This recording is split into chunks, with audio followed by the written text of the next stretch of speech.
Представим, что этот графен сворачивается в трубку.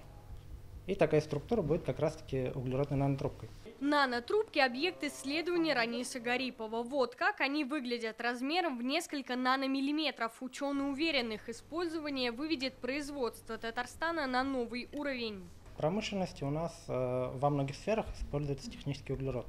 Но при этом вместо технического углерода спокойно можно использовать углеродные нанотрубки, которые по своим характеристикам значительно их превосходят.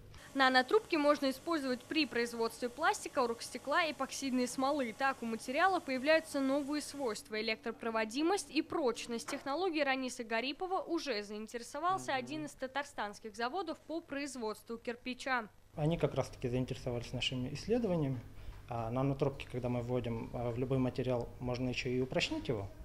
И, соответственно, мы ездили на этот завод, придумывали, как мы будем распылять это все в глину. После этого они изготовили кирпичи, результат их устроил. В России углеродные нанотрубки в производстве используют давно. Раньше их в основном закупали у европейских производителей. Теперь такой возможности нет. Благодаря исследованиям Раниса Гарипова в Татарстане может появиться собственное производство нанотрубок.